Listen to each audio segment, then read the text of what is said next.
Nasda, l'influenceur célèbre de Perpignan, captive toujours des milliers de personnes avec son contenu franc et direct. Avec son équipe, il partage sa vie quotidienne, ses aventures, ses difficultés et ses réussites, dans une ambiance toujours chaleureuse. Leur naturel et leur proximité avec les abonnés sont leur principal atout, transformant chaque direct en un vrai spectacle partagé. Mais aujourd'hui, c'est Mouna, qui est au centre de toutes les discussions. Son passé difficile remonte à la surface et attire l'intérêt des internautes. Pendant longtemps, elle est restée muette, mais elle a choisi de s'ouvrir et de raconter son histoire. Entre des moments douloureux et sa force de caractère, son récit touche et impose le respect. Ce soir, nous allons l'écouter, comprendre son parcours et voir comment elle a surmonté les difficultés. Car derrière les rires et les vidéos, il y a aussi des vies marquées par des épreuves. Une chose est sûre, Mouna ne finira pas d'étonner et de toucher les cœurs, et pour plus de détails on va écouter et regarder cette story. Et je vais épargner beaucoup de détails et j'ai dû me débrouiller seule. Et moi à ce moment-là j'avais une amie à moi, elle était sur Paris et elle était plus grande que moi. Elle avait 20, elle avait 20 et moi j'avais 14. Et son métier c'était de vendre son corps, de jouer de sa beauté, de jouer de ses atouts. Certes à son âge elle pouvait travailler, mais une fois que tu es dans ça, c'est compliqué d'en sortir. Et moi pendant une semaine je dormais dans une cave dans ma ville et elle m'a dit viens. Elle m'a dit Mouna viens, tu vas pas rester toute ta vie dehors. De là j'ai fraudé le train, je suis arrivée à Paris, 16e arrondissement, appartement et tout. Bam, premier client, deuxième client, troisième client, quatrième client, 5e, 6e, 7e, 8e. Tu vois pas la suite. De là t'apprends vite les tarifs, 10 minutes 50, 30 minutes 150, 1 heure 350, il y a les suppléments. Je vais vous expliquer un peu le but. Et voilà, et tu fais ça toute la journée et je pouvais faire 2000 € par jour. Et à 14 ans, quand tu fais 2000 € par jour, tu oublies tout en fait. Et j'avais même oublié que j'étais dans la galère. Je sais pas comment dire, j'étais dans la galère mais j'avais oublié. J'ai commencé à fumer, j'ai commencé à boire, j'ai pris de la coke, j'ai pris de l'extra, j'ai fait pas mal de choses et au bout de 6 mois, ma mère elle m'appelle et moi je pensais qu'elle allait me dire rentre à la maison et tout. Et elle m'a appelé et elle m'a dit oui, ton frère il a perdu la tête et il s'est échappé à Paris et il s'est fait arrêter et il est en psychiatrie à Paris. Et je dis bah moi je suis à Paris. Je dis mais tu m'appelles que pour me dire ça et tout genre.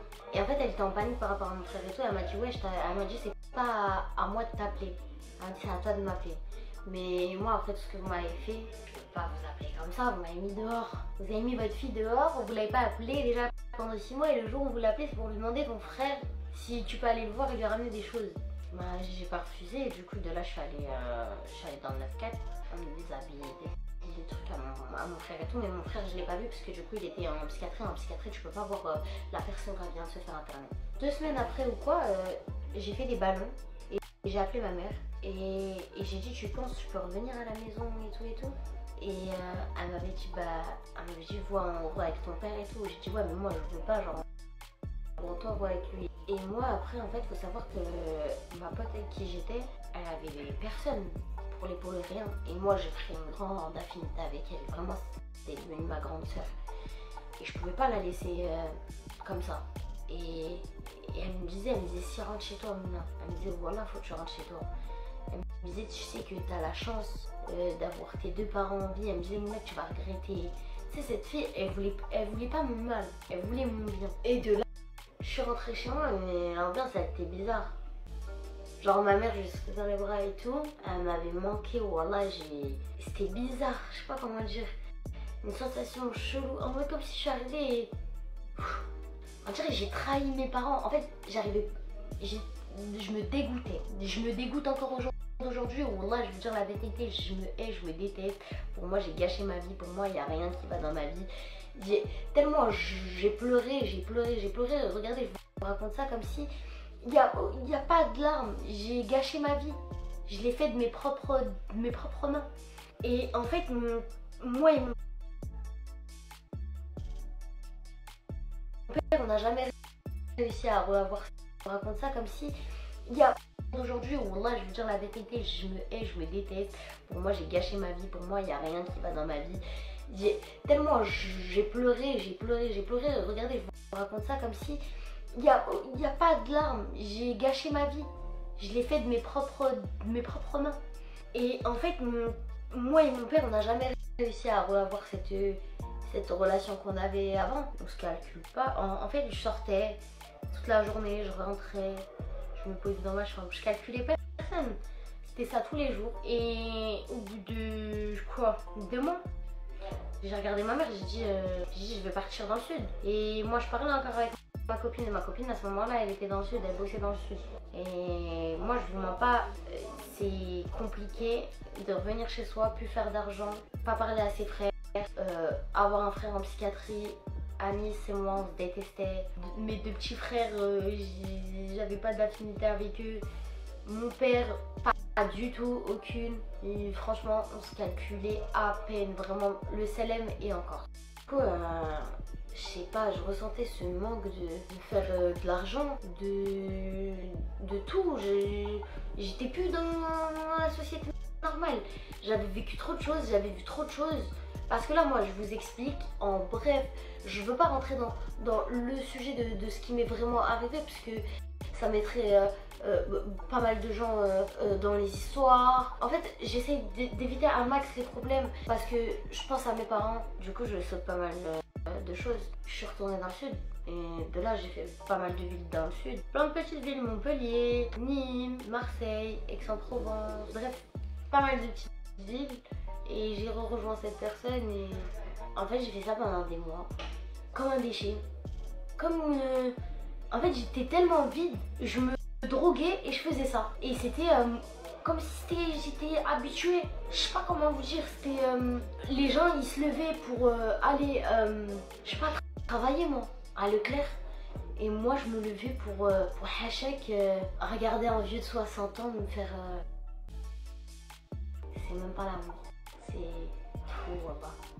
Et je vous le dis, sans larmes, vous dites, elle est tarée. J'en suis sûre, vous devez vous dire, même moi je sais pas comment je fais pour pas pleurer. J'ai l'impression que c'est nerveux, je suis stressée, je sais pas comment vous dire. Et j'ai fait ça et du jour au lendemain, un jour je me suis regardée, je me suis dit tu peux pas faire ça. Tu peux pas faire ça toute ta vie et il faut savoir que mes parents on s'appelait presque jamais. En fait, je me suis éloignée de ce que j'ai fait, mais je suis jamais sortie de cette bulle. Je suis toujours restée fermée dedans parce que ça a cassé quelque chose en moi de faire ça. Ça a cassé Mina. Si je pouvais choisir entre, je sais pas moi, mourir ou vivre, je préférerais mourir parce que tout ce que je touche, tout ce que je fais, ça se casse. Même si demain je veux réussir, je veux faire quelque chose, il y a toujours quelque chose qui fait que ça marche pas puisque je sais que j'ai fait beaucoup de choses dans ma vie et que j'ai pas de baraka. Et en fait, vous comprendrez pas tant que vous l'avez pas vécu. Je sais pas si vous arrivez à imaginer ce que j'ai dû faire pour de l'argent. C'est la honte. C'est une honte pour une femme. Enfin, pour moi, c'est une honte. Et c'est un dégoût. C'est du dégoût. Je me dégoûte. Et j'ai une estime de moi, elle est zéro. J'ai zéro confiance en moi, j'ai rien pour moi. J'ai caché ma vie. En fait, on dirait que je suis vide. Wallah, on dirait que je parle aux gens. Juste pour leur parler, j'ai plus de discussions dans ma tête que dans la vraie vie. Je parle plus à mon cerveau qu'aux gens. Je suis dans une bulle. Ça m'a cassé, wallah, ça m'a brisé. Et quand je vois les gens, ils s'en servent pour m'atteindre, pour me blesser, je me dis ouais. Je me dis ça me touche parce qu'ils se mettent pas à ma place. L'amitié vraie est l'un des plus grands cadeaux de la vie. Elle repose sur la confiance, la loyauté et le respect mutuel. Avoir un vrai ami signifie pouvoir partager ses joies et ses peines sans avoir peur d'être jugé ou trahi. C'est une relation qui se développe avec le temps, à travers les difficultés et les bons moments. Dans cette relation, un point essentiel est la capacité à garder les secrets du passé et à respecter les confidences de l'autre. Garder un secret est une preuve de respect et de fidélité envers une personne qui nous fait confiance. Quand un ami nous partage quelque chose de personnel, il nous donne une partie de lui-même, et c'est notre devoir de protéger cette confiance. Révéler un secret qui nous a été confié, c'est non seulement trahir une amitié, mais aussi détruire un lien basé sur la confiance. Le passé de chacun est souvent rempli d'événements, d'erreurs ou de douleurs qu'il préfère garder secrets. Ainsi, un vrai ami est celui qui sait écouter, soutenir et garder pour lui les secrets qu'on lui confie. L'amitié sincère ne se limite pas à vivre de bons moments ensemble. Elle implique aussi le respect des valeurs et des choix de l'autre, même s'ils diffèrent des nôtres. Respecter une personne, c'est aussi respecter son passé, ses douleurs et ses regrets. Parfois, le silence est la meilleure preuve d'amitié, car il montre que l'on peut protéger l'intimité et la dignité de ceux que l'on aime. En plus de l'amitié, une autre valeur importante dans la vie est le respect envers les parents. Les parents sont nos premiers guides, ceux qui nous ont donné la vie et nous ont aidés à grandir. Leur respecter est une reconnaissance et une marque d'humilité. Ils ne sont pas parfaits et peuvent faire des erreurs, mais leur amour et leur sacrifice pour notre bonheur sont inestimables. Respecter ses parents, c'est reconnaître tout ce qu'ils ont fait pour nous, même si parfois leurs décisions ne nous plaisent pas. Respecter ses parents ne signifie pas seulement obéir à leurs règles, mais aussi être là pour eux, les écouter et aussi tenir compte de leurs conseils. Avec le temps, les rôles peuvent parfois s'inverser, et il nous revient de prendre soin d'eux comme ils l'ont fait pour nous quand nous étions enfants. Un regard gentil, un mot doux, une attention particulière peuvent leur apporter du réconfort et montrer que nous ne les oublions pas. Le lien entre une vraie amitié, la loyauté envers les secrets du passé et le respect des parents repose sur une valeur commune, l'honnêteté et la gentillesse. Que ce soit avec nos amis ou notre famille, il est très important d'être une personne fiable, capable d'écouter sans juger et d'aimer sans condition. Une amitié sincère et le respect des parents sont des bases qui nous aident à devenir de meilleures personnes et à vivre une vie pleine d'amour et d'harmonie.